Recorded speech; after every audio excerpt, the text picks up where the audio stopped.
Well, we're like 2 hours from closing, so we're pretty much just cleaning up.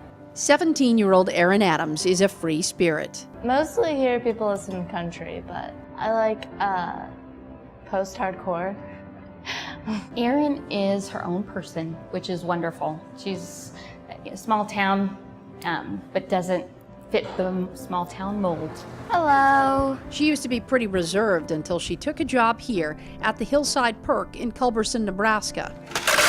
I was just really shy and I didn't like talking to people or interacting with strangers, I guess. But now I run the window pretty much when I'm here. Okay, there's that. Now, Erin is one of the hardest workers here. A senior at Hitchcock County High School, she has big plans for next year. But today, it's about sweeping the entryway, doing dishes, and serving customers. I like to give back by making sure I do a good job. I remember that. Mom and Erin share a bond, a special connection. It started the day Erin was born. It's hard. I fought for 18 years to keep her alive. Erin Adams was born March 29th, 1996. And she was beautiful. She always was a beautiful little baby. And she had hair, which none of my other children had hair forever. And so she was kind of unique. Erin was a good baby, but she was quiet, almost too quiet. At 4 months, TRACY noticed she didn't have a lot of energy. Something was different about her second baby. She learned quite by accident Erin had a life-threatening heart condition.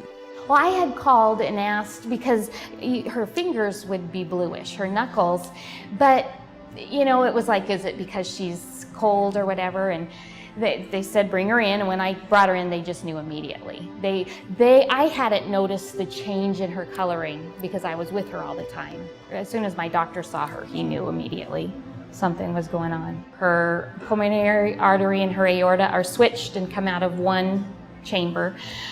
She has 3 holes in her ventricular septum, so basically there is no septum. She has pulmonary atresia, so her pulmonary artery stops, it doesn't continue. TRACY had no idea what all that meant. She just knew it wasn't good. I didn't think there was any hope. I just, you know, why are you bringing me the pacifier? I just really didn't think we'd take her home. TRACY cried, prayed, and searched for answers. She wanted to talk to someone who knew what she was going through, who knew about the surgeries ahead for Erin. But living in McCook, Nebraska, she felt isolated. I'm one who I like to know what I'm dealing with, and I had no clue, had no idea what, you know, is it fatal, is it not fatal, am I overreacting, am I underreacting? You know, I just had no idea, nowhere to go with it. This one I'll always remember because Aunt Diane. 300 miles away in Omaha, Look, we had matching denim jeans. Yeah. another family was starting their journey. When we went in for like the 19 or 20 week ultrasound, that's when they decided, let's take another look, because they couldn't see all 4 chambers of her heart. I was lost. Because there was not much information out there about heart problems. It was really tough to go through, but... Jamie PETERSEN was born August 21st, 1997. Oh, she was beautiful. Yeah, she was beautiful. And they put her in my arms, and I couldn't really see her. But I said, hey, and she stopped crying and looked right up at me. Jamie's a typical teenager now. I was in love with the Harry Potter series. She loves to read, play video games, and keep Mom on her toes. I don't think of myself as any different than a normal teenager. I mean, I get in trouble, I do dumb things. I'm a normal kid. But Jamie's first few years, her first few breaths, were anything but typical. I've asked my mom a few times and she's kind of explained it to me, and I know a little bit, but I haven't memorized exactly like all the specific little details and everything that's wrong, because I kind of don't really like to see it that way. I mean, I have congenital heart disease, but I don't see it as something that hinders me from anything. It's scary because of all the tubes and everything. That the left ventricle was too small and her right ventricle was gonna have to do the work. And she had a big hole in the septum between the two. So her great arteries were transposed, and she had mitral atresia.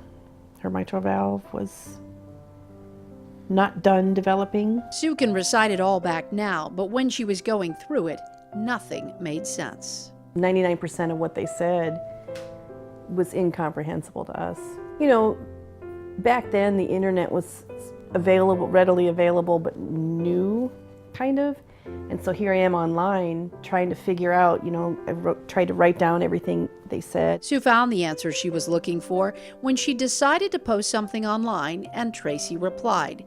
It was just two moms on opposite sides of the state, afraid of what the future might bring. The first 2 years of Erin's life, that's all we did was live Erin and wait for the other shoe to fall. I think I'm glad I don't remember that. Hoping someone, anyone, could fill them in on the struggles of a child with congenital heart defects. Little did they know what it would turn into. There was an online organization where it was like emails and things like that.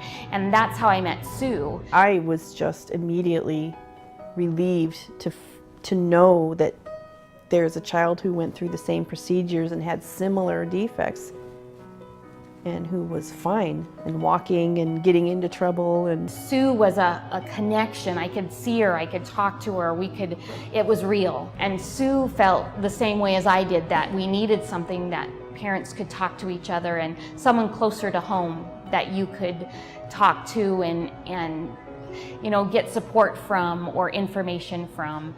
And it just kind of grew from that. It grew into Midwest Heart Connection. It's bigger and better than I could have ever dreamed, and it's so important. I love it. I remember seeing a billboard on the interstate and I was driving by and I was like, It may have started out as a support group for children and families with congenital heart defects, but now they're raising awareness and money for research for families across the country. The importance of Midwest Heart Connection and making that connection throughout the treatment and throughout the congenital heart disease process is extremely important to both the families going through it at the current time and families that have gone through it in the past, because it's a way of coping and helping people out and just providing support and being there for each other. Jamie and Erin are happy, healthy teenagers. the first time you were on a horse you could barely sit up. Their mothers still talk, but not nearly as often as they used to.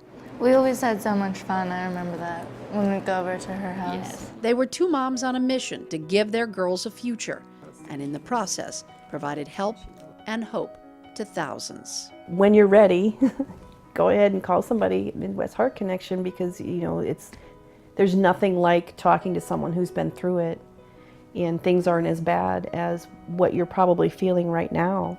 Please continue, because you know, the hospitals and the scientists have come so far, but there's so far to go, that there are going to be children like this who are in this great of need for a long time before they find the answers that are necessary. And so we have to all work together to help those who are suffering through it.